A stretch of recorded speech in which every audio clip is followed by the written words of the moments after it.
UPSC 2026 की जो notification आई है, इसने मल्टीपल अटेम्प्ट्स को टैकल किया है for the betterment of those जो फ्रेशर्स हैं, पहली बार आईएएस आईपीएस बनने का सपना देख रहे हैं, उनके लिए मल्टीपल अटेम्प्ट्स को टैकल किया गया है, लेकिन ये उनकी बेहतरी के लिए। पता है क्यों? क्योंकि अगर आप 2024 का रिजल्ट उठाएंगे, टॉप 5 में से जो 3 थे वो ऑलरेडी आईपीएस थे, यानी वो ऑलरेडी सर्विसेज में थे, उन्हें आईपीएस अलॉट हुआ था। आप देखेंगे बहुत सारी बार हम देखते हैं, फॉर एग्जांपल आईपीएस या आईआरएस ऑफिसर्स अपने सर्विस में रहते हुए एक और बार एग्जाम देते हैं, specially during the training period, ताकि उन्हें इंप्रूवमेंट मिले सर्विस में। अगर वो आईआरएस या आईपीएस, उन्हें आईएएस या आईएफएस मिले, जो भी उनकी चॉइस थी, जो भी उनका सपना था, या sometimes for the improvement of the कार्डर। फॉर एग्जांपल कोई आईपीएस है एंड उसे त्रिपुरा मिला हुआ है या कोई और स्टेट मिली हुई है जो उसके हिसाब से अनुकूल नहीं है, तो फॉर द बेटरमेंट ऑफ कार्डर भी कई बार ये दूसरी बार पेपर देते थे। अब होता यह था कि ज्यादातर जो ये लोग रीअपेयर होते थे एग्जाम में, एक तो आप देखेंगे तो जो फ्रेशर है उनके चांसेस को कहीं ना कहीं ये लोग रिड्यूस कर रहे हैं, बिकॉज ये पहले से ही सिस्टम से गुजर चुके हैं, इनका सिलेक्शन हो चुका है, they note the system in and out. दूसरी बात ये थी कि जब ये ट्रेनिंग में होते थे तो तभी ये प्रिपरेशन स्टार्ट कर देते थे। There is something called as EOL, extra ordinary leave. ये लोग सर्विस में रहते हुए एक्स्ट्रा ऑर्डिनरी लीव के लिए अप्लाई करते थे, एंड देन सर्विसेज के दौरान इनको लीव मिल जाती थी एंड उसमें वो प्रिपरेशन करते थे एग्जाम की। अब होता क्या था, फॉर एग्जाम्पल आप आईआरएस का बैच ले लें, आईआरएस की ट्रेनिंग चल रही है, for example there are 80 candidates जिनको सर्विसेज आईआरएस मिली है एंड उन्हें ट्रेनिंग में इंडक्ट किया गया है।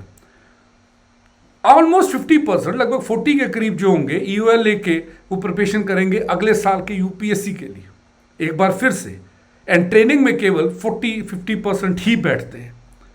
अब ये सोचिए कि अगली बार जब वो एग्जाम देंगे, हो सकता है उनको सर्विस बेटर मिल जाए या फिर उन्हें सर्विस बेटर ना मिले, दे हैव टू रिटर्न, इनकी ट्रेनिंग का वापस इंतजाम करना है।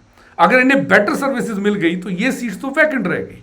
ये गवर्नमेंट के लिए बहुत बड़ी प्रॉब्लम थी कि आप ट्रेनिंग में आ रहे हैं, सिलेक्ट होके आ रहे हैं, ट्रेनिंग में we require certain number of officers, और वो खाली हो रहा है, वो हमें मिल नहीं रहे हैं।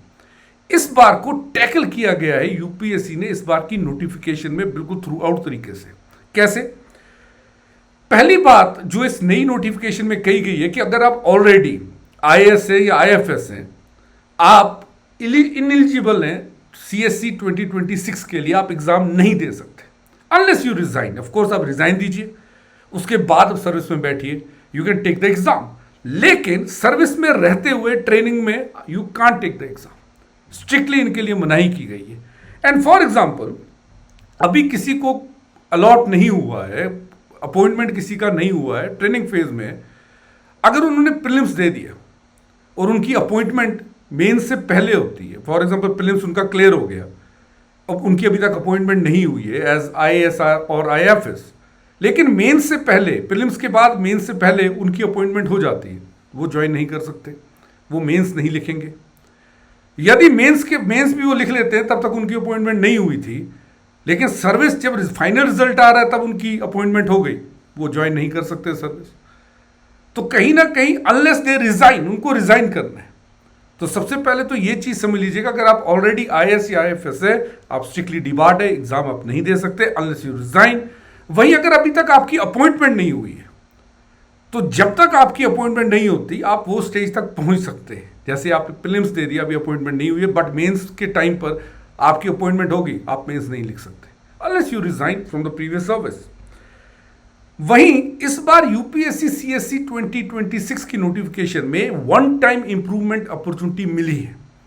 अब वर्ड सुनिएगा, इट इज वन टाइम, यानी आगे आने वाले सालों में ये खत्म होने वाला है। अब ये वन टाइम इंप्रूवमेंट फैसिलिटी क्या है? जो कैंडिडेट्स इस टाइम पर आईपीएस से या सेंट्रल ग्रुप ए सर्विसेज में है, वो अपने रैंक इंप्रूवमेंट के लिए एक अटेम्प्ट दे सकते हैं, एक अपॉर्चुनिटी उन्हें दी गई है आईपीएस या सेंट्रल ग्रुप सर्विसेज ए में। सो ये लोग एक बार इंप्रूवमेंट के लिए एग्जाम दे सकते हैं, सिर्फ एक बार, ये चीज याद रखिएगा, सिर्फ एक बार। क्या होगा? आपको एक एडिशनल अटेम्प्ट दिया गया है, पर्टिकुलरली सीएससी 2027। अगर आपको 2026 में सर्विसेज एलोकेट हुई थी, आप अपने रैंक को इंप्रूव कर सकते हैं। एक चीज याद रखिएगा, अगर आप ट्रेनिंग में हैं इस टाइम पे you are a IPS officer या आप ग्रुप ए सर्विसेज में, तो आपको वन टाइम एक्सेप्शन लेनी है ट्रेनिंग से। एक लेटर आएगी, एक फॉर्मल लेटर इशू की जाएगी जिसमें आपको वन टाइम एक्सेप्शन दी जाएगी। लेकिन अगर आप ट्रेनिंग में other than the foundation course, तब आपको ये सब्सिक्वेंट अटेम्प्ट भी नहीं मिलेगा, either unless you resign from the services. इसी के साथ साथ अगर आप फ्यूचर अटेम्प्ट्स देना चाहते हैं जो you have to strictly resign, आपको रिजाइन देना है, resignation is mandatory. Rank improvement का एक चांस है जब आप एक प्रॉपर एक्सेप्शन लेटर लेते हैं। अगर आप बाद में देना चाहते हैं, यू हैव टू रिजाइन।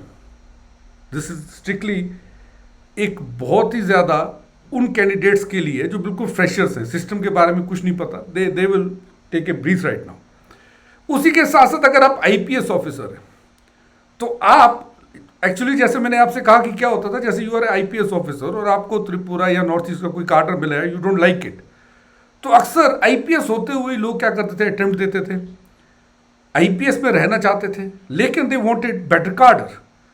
अब उनको भी डिबार किया गया। यानी कैसे टैकल किया गया है, अगर आप आईपीएस हैं, आप दूसरी बार एग्जाम दीजिए क्योंकि आपको वन टाइम एक्सेप्शन मिला हुआ है, बट आप आईपीएस ऑप्ट नहीं कर सकते। अब आप आईएएस या आईएफएस ही ऑप्ट करिए, आईपीएस आप ऑप्ट नहीं कर सकते, दस आपको ब्लॉक किया जाता है आईपीएस से। तो better you try for the IAS. Of course resignation का रिस्क ज्यादा लोग लेते नहीं है। और बाकी डू एंड डोंट क्या है इस नोटिफिकेशन में अटेम्प्ट्स को लेकर, वो बताने से पहले आपसे एक चीज शेयर कर दूं। यदि आप यूपीएससी की तैयारी कर रहे हैं और आपने अभी तक अपनी फ्री ट्रायल को एक्टिवेट नहीं की है, क्योंकि अनअकैडमी आपको एक फ्री ट्रायल दे रहा है यूपीएससी के कोर्स में, हमारे प्लस क्लासेस देखने का, पीडीएफ नोट्स बेस्ट एजुकेटर्स के डाउनलोड करने का, इवन आप टेस्ट भी ले सकते हैं। तो आप अनअकैडमी की ऐप डाउनलोड करिए, डिस्क्रिप्शन में दिए गए लिंक पे क्लिक करें एंड एक्टिवेट करें अपने ऑफर को। उसी के साथ साथ अगर आप 2026 को एम कर रहे हैं एंड यू वांट कि एक एक्सपर्ट्स ने जो डिज़ाइन की है टेस्ट सीरीज, उसके थ्रू आप अपनी तैयारी को चेक करें, तो अनअकैडमी आपके लिए रिवीजन टेस्ट सीरीज लेके आए। डिस्क्रिप्शन में लिंक है, एनरोल कीजिए। बेस्ट एजुकेटर्स ने क्या टेस्ट सीरीज बनाई हुई है and what questions they are expecting, उनका फर्स्ट एड एक्सपीरियंस लीजिए।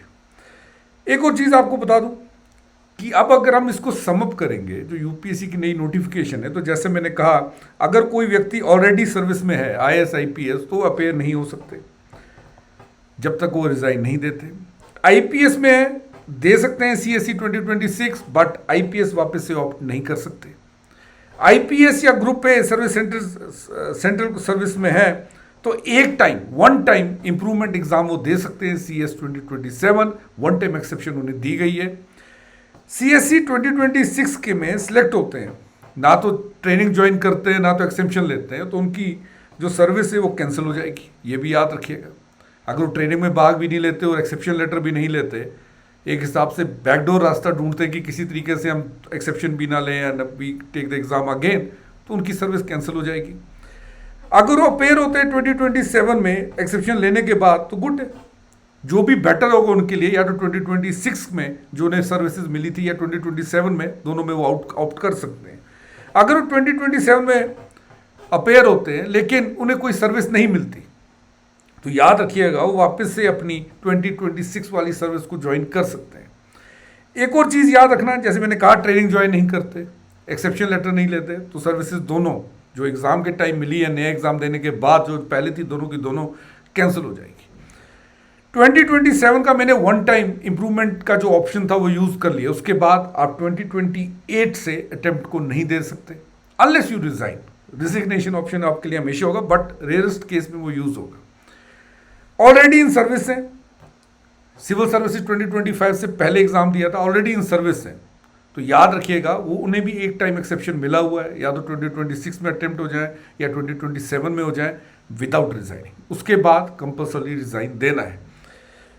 अभी ऐसा भी है कि अगर 2028 में मैं अटेम्प्ट देना चाहता हूँ, अभी I am currently in service, तो फिर मेरे लिए क्या होगा, तो आपको पहले रिजाइन देना होगा। So this is the change, और कहीं ना कहीं ये फेवरेबल है उन कैंडिडेट्स के लिए जो बिल्कुल फ्रेशर है, बिल्कुल फ्रेश दिमाग से कॉलेज से निकल के सिविल सर्विसेज दे रहे हैं, उनको कुछ एक्सपीरियंस नहीं एग्जाम का, उनके लिए कहीं ना कहीं लेवल प्लेइंग फील्ड आ सकती है। So this is all.